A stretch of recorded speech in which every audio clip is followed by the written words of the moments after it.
Thank you. No need to clap. You don't know if you like me yet. Not too many distant years ago, three gentlemen walked into the Renaissance Tower in Dallas, Texas.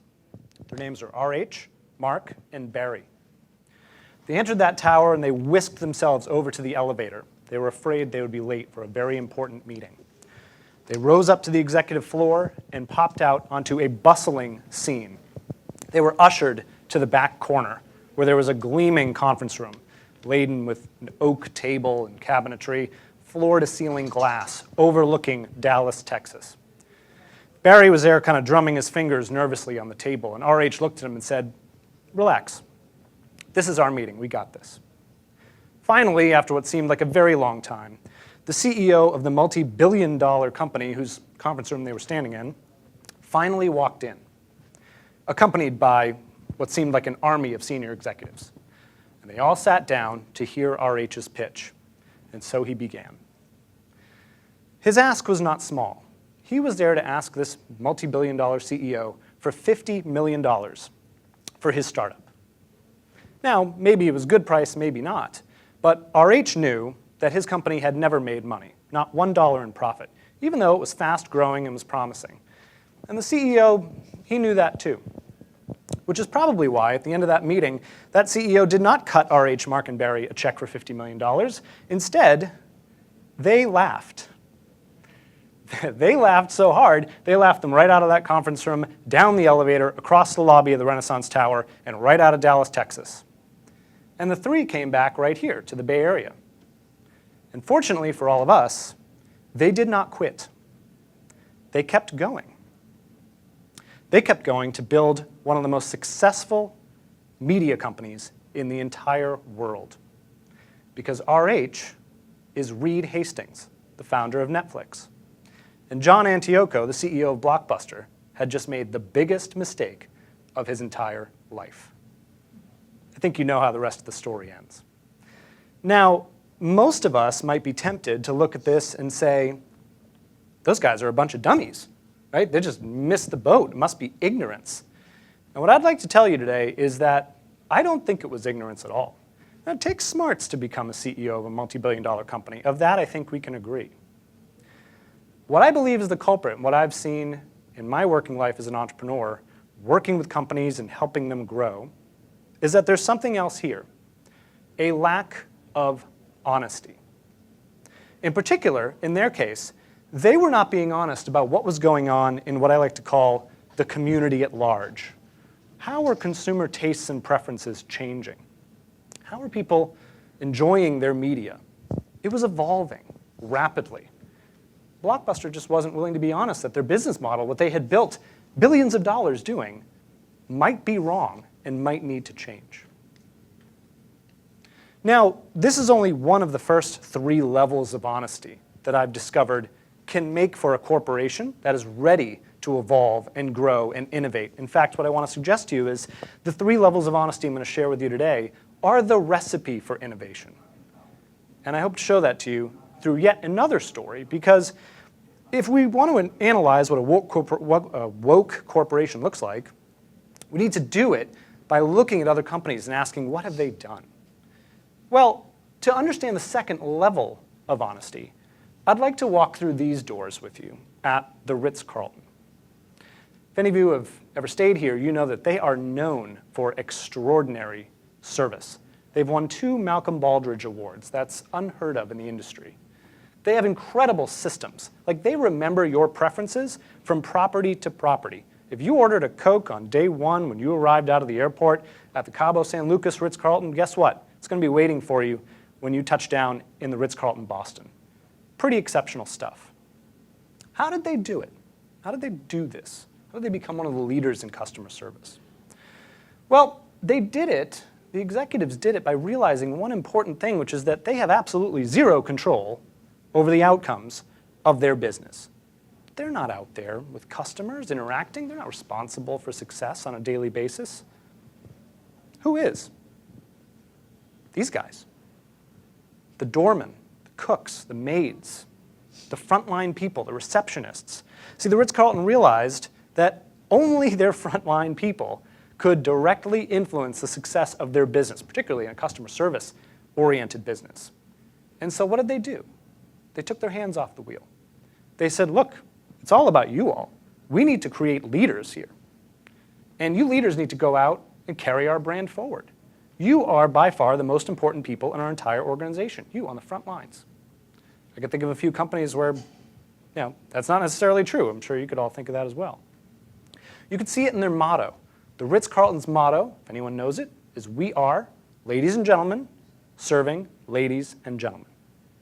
Who comes first? The employees, right? We're ladies and gentlemen first. That's how we serve other ladies and gentlemen. And the Ritz-Carlton got really honest about this, said, look, if we're going to kill this, we can't do it from the top, we executives. We're too far away. They have to do it for us. And they got honest about the others, the other people around them, in this case, their employees. If you want to know what the secret is to create an innovative hotel company, the secret is you don't create a hotel company at all. You create a hospitality leadership company. A company that literally trains leaders to know what to do in certain situations, to be empowered.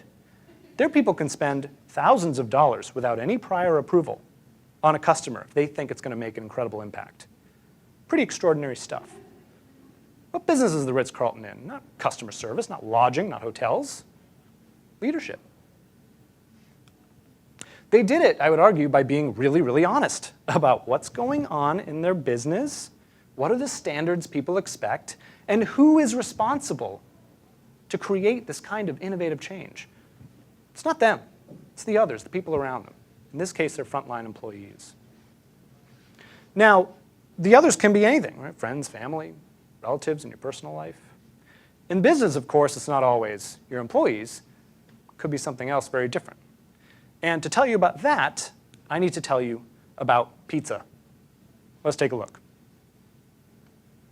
This is not acceptable. Bryce in Minnesota, you shouldn't have to get this from Domino's. We're better than this. When we launched ShowUsYourPizza.com, we asked our customers to be the photographers, and we've been thrilled by the results.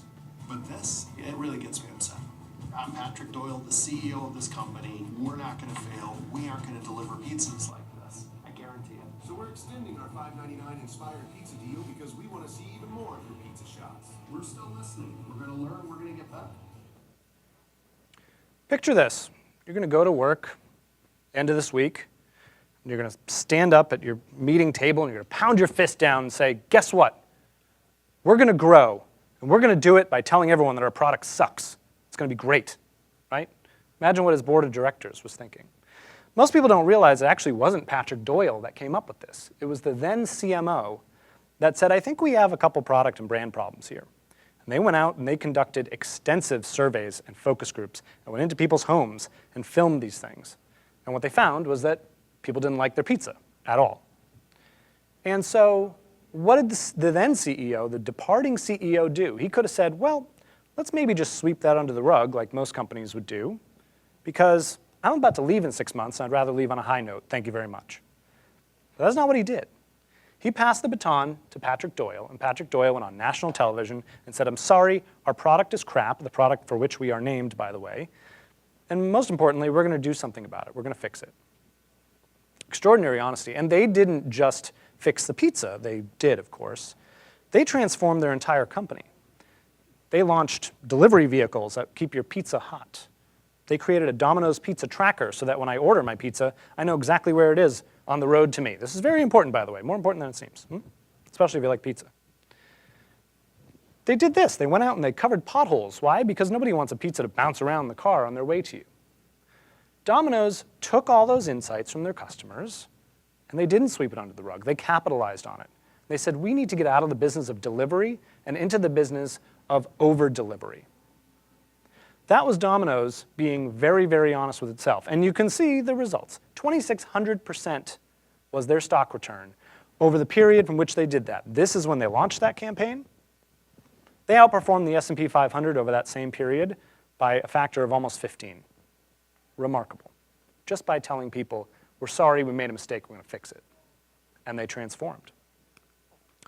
They completed the last piece of this puzzle. They got honest about the way consumers' preferences and tastes were changing. People want healthier stuff. They want quality ingredients. They got honest about the others and with the others. In this case, their employees, but mostly their customers. Mostly their customers. And when they did that, they also got honest with themselves and said, we can't keep going like this. If only Blockbuster had had that same thought. We need to fix this. We need to get out of one business and into another. We need to change. Now, I've developed over 10 years this view on the world because we saw it in our own clients. My business partner and I grew a marketing agency, multinational, Inc. 5000. And in the clients who were willing to be really, really honest and listen as we got those insights out of their markets, they just crushed it. Their marketing results were incredible. And the clients that we showed the results to, hey, this is what your customers are saying. This is what your frontline employees are saying. The ones who said, yeah, but I don't agree with that. Or, yeah, but let's not talk about that. They just blew up in the launch pad. They could just never get out of their own way. What I want to leave you with today is a mental framework for thinking about these things. Because if we can't adopt a mindset of honesty, we can't ever get out of our own ways and create innovative change in the world. It's just not possible. And, you know, it's nobody's fault. It used to be that as a key executive, you had to know everything, right? Information was not like it is today, right? It's very restricted. And you had the responsibility to push that information and insights down in the organization to get done what you wanted to get done. Not anymore. Now, as you've seen in these stories, the best insights, they come from the bottom, from your prospects, your customers, your frontline employees. It's not up to the executive to know everything anymore. It's not possible. And guess what? We all know everything. We all carry around smartphones and Wikipedia. We're all brilliant.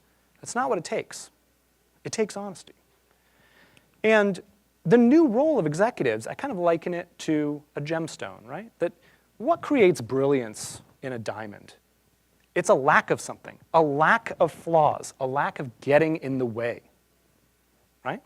At some point, the Blockbuster executives got in the way of the honest feedback that was coming towards them. They did nothing. It wasn't like they messed it up. They failed to act. And so, you know, today's best executives, all they do is let that information come to them and act as a mirror to make sure that gets back out correctly through their organizations. Just like Domino's Pizza did, just like the Ritz-Carlton does. It really is that easy. Just eliminating biases, flaws, roadblocks, and letting your organization breathe the right way. That's what a woke corporation is. It's just allowing people to be empowered to bring what they're hearing and then to take action. And so many other companies do this really well. Bridgewater Associates, the largest hedge fund in the world. Quicken Loans, the people who launched Rocket Mortgage. That is not rocket science. It was just a bunch of Quicken Loans people sitting around saying, these stacks of paper suck. Why can't we do this on a mobile app? And then they went and did it because that was the right thing, the obvious and honest thing to do.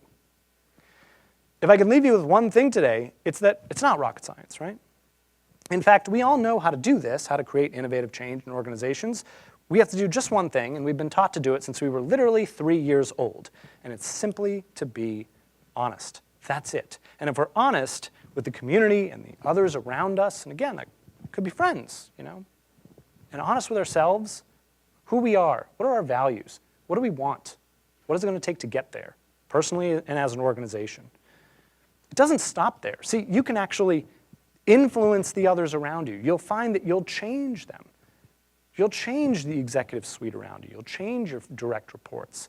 You'll change them to be in line with what you honestly know to be true. And that's how you create incredible change and you influence the community.